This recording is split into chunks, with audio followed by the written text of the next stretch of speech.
ಸ್ತೋತ್ರ, ಮಂತ್ರ, ನಾಮ, ಹಾಡುಗಳು ಯಾವುದನ್ನೇ ಹೇಳಬೇಕಾಗಿದ್ದರೂ ಕೂಡ ಅರ್ಥಾನುಸಂಧಾನ ಮನಸ್ಸಿನಲ್ಲಿ ಬರಬೇಕು. ಭಕ್ತಿ ಭಾವನೆಗಳು ಬರಬೇಕು.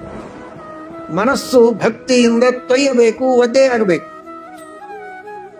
ಹಾಗೆ ನಾವು ಸಾಧನೆ ಮಾಡಿದರೆ ಅದಕ್ಕೆ ಅರ್ಥ ಇದೆ. ಭಾರೀ ರಾಗ, ಆ ರಾಗ ತಾಳ ಅದರ ಕಡೆಗೆ ಮಾತ್ರ, ನಮ್ಮ ಶಬ್ದದ ಕಡೆಗೆ ಗಮನ ಕೊಡಿ. ರಾಗ ತಾಳ ಬೇಡ ಅಂತ ನಾನು ಹೇಳ್ತಾ ಇಲ್ಲ. ಬೇಕು, ತಾಳ ಬೇಕು, ತಕ್ಕ ಮೇಳ ಬೇಕು, ತಾಳ ಇರಬೇಕು, ರಾಗ ಇರಬೇಕು, ಬೇಡ ಅಂತ ಅಲ್ಲ. ಆದರೆ ಅದರ ಕಡೆಗೆ ಮಾತ್ರ ಗಮನ ಕೊಡಬಾರದು.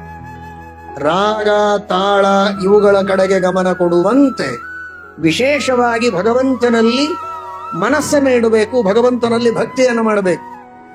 ಭಕ್ತಿಗೆ ಇನ್ನೊಂದು ಹೆಸರು ಅನುರಾಗ ಅಂತ. ಹಾಡು ಹಾಡುವ ಮನುಷ್ಯನ ಮನಸ್ಸಿನಲ್ಲಿ ಕೇವಲ ರಾಗದ ಕಡೆಗೆ ಗಮನ ಇರಬಾರದು, ಅಥವಾ ಕೇಳುವವರಿಗೂ ರಾಗದ ಕಡೆಗೆ ಮಾತ್ರ ಗಮನ ಬೇಡ, ಅನುರಾಗ ಇರಬೇಕು. ಆಗ ಅದು ಸಾರ್ಥಕ. ದೇವರು ಅದನ್ನು ಬಯಸ್ತಾನೆ. ಅವನಿಗೆ ಯಾರು ಹಾಡೋರಿಲ್ಲ, ಕೂತು ಬೇಸರ ಆಗಿದೆ, ಒಂದ್ ಸ್ವಲ್ಪ ಯಾರಾದರೂ ಹಾಡು ಹಾಡಿದ್ರೆ ಒಂದ್ ಸ್ವಲ್ಪ ಅವನಿಗೂ ರಿಲೀಫ್ ಆಗ್ತದೆ. ಯಾಕಂದ್ರೆ ಚಿಂತೆ ಬಹಳ ನೋಡಿ. ಇಡೀ ಜಗತ್ತಿನ ಎಲ್ಲಾ ಕಾರ್ಯಗಳನ್ನು ದೇವರು ಮಾಡಿಸ್ಬೇಕಲ್ಲ, ಬಹಳ ಚಿಂತೆ, ಬಹಳ ಟೆನ್ಷನ್ನು. ಒಂದ್ 4 ಜನ ಒಳ್ಳೆ ಸುಂದರವಾಗಿ ರಾಗಬದ್ಧವಾಗಿ ಹಾಡಿದ್ರೆ ಅವನಿಗೂ ಒಂದ್ ಸ್ವಲ್ಪ ಆರಾಮ ಅನಿಸ್ತದೆ. ಆ ಖುಷಿಯಿಂದ ನಾವು ಬೇಡಿದ್ದೆಲ್ಲ ಕೊಡ್ತಾನೆ ಅಂತ ಹಾಗೆ ತಿಳಿಯಬೇಡಿ. ಅವನಿಗೆ ಚಿಂತೆಯೇ ಇಲ್ಲ. ಶ್ರೀಮಠ್ ಟೀಕಾಕೃತ್ಪಾದರು ಹೇಳ್ತಾರೆ, ಚಿಂತಾ ಸಂತಾಪ ಲೇಪೋದ್ಭವ ಮೃತಿ ಮುಖರಾಶೇಷ ದೋಷಾತಿ ದೂರಂ. ಅದು ನಾರಾಯಣ ಶಬ್ದದ ಅರ್ಥವೇ ಅದು. ಅರ, ಅರ ಅಂದ್ರೆ ದೋಷ. ಇಂಗ್ಲಿಷ್ ಭಾಷೆಯಲ್ಲಿ ಎರರ್ ಅಂತಾರೆ. ಅದು ಸಂಸ್ಕೃತದ ಶಬ್ದ, ಮೂಲತಃ ಅದು ಸಂಸ್ಕೃತದ ಶಬ್ದ. ಅರ, ಅರ ಅಂದ್ರೆ ದೋಷ. ಅದೇ ಆಂಗ್ಲ ಭಾಷೆಯಲ್ಲಿ ಎರರ್ ಆಗಿದೆ.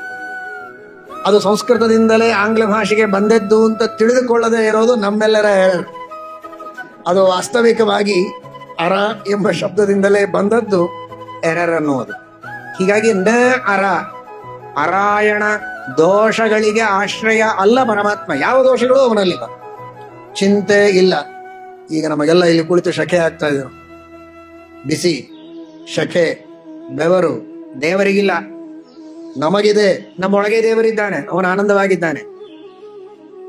ದೋಷ ನಮಗೆ, ಬೆವರು ನಮಗೆ, ಶಕೆ ನಮಗೆ, ಶ್ರಮ ನಮಗೆ, ನಿದ್ರೆ ನಮಗೆ. ದೇವರಿಗೆ ನಿದ್ರೆ ಇಲ್ಲ. ದೇವರ ಫೋಟೋದಲ್ಲಿ ಸ್ಟೇಷನ್ ಮೇಲೆ ದೇವರು ಮಲಗಿದ ಹಾಗೆ ಫೋಟೋ ಇರ್ತದೆ. ನಿದ್ರೆ ಮಾಡೋದಿಲ್ಲ ದೇವರು. ಯೋಗ ನಿದ್ರೆ ಅಂತ ಕರೀತಾರೆ. ಸುಮ್ಮನೆ ನಾಟಕ ಮಾಡ್ತಾನೆ ಅಷ್ಟೇ, ಕಣ್ಣು ಮುಚ್ಚಿರ್ತಾನೆ, ನಿದ್ರೆ ಇಲ್ಲ. ಯಾವಾಗಲೂ ಪರಮಾತ್ಮ ಎಚ್ಚರ. ಅಸುಪ್ತ ಸುಪ್ತಾನ್ ಅಭಿಚಾಕಶೀತಿ. ತಾನು ಮಲಗದೆ ಎಲ್ಲರನ್ನೂ ನೋಡಿಕೊಳ್ತಾನೆ, ಎಲ್ಲರಿಗೂ ಪ್ರೇರಣೆಯನ್ನು ಮಾಡ್ತಾನೆ. ಇದು ಭಗವಂತನ ಅದ್ಭುತವಾದಂತಹ ಸಾಮರ್ಥ್ಯ. ವಾಯುದೇವರಿಗೂ ನಿದ್ರೆ ಇಲ್ಲ, ನಮ್ಮೆಲ್ಲರಲ್ಲಿದ್ದು ಶ್ವಾಸೋಚ್ಛ್ವಾಸವನ್ನು ಮಾಡಿಸ್ತಾರೆ. ಪರಮಾತ್ಮನಿಗಂತೂ ಸರ್ವಥಾ ಇಲ್ಲ.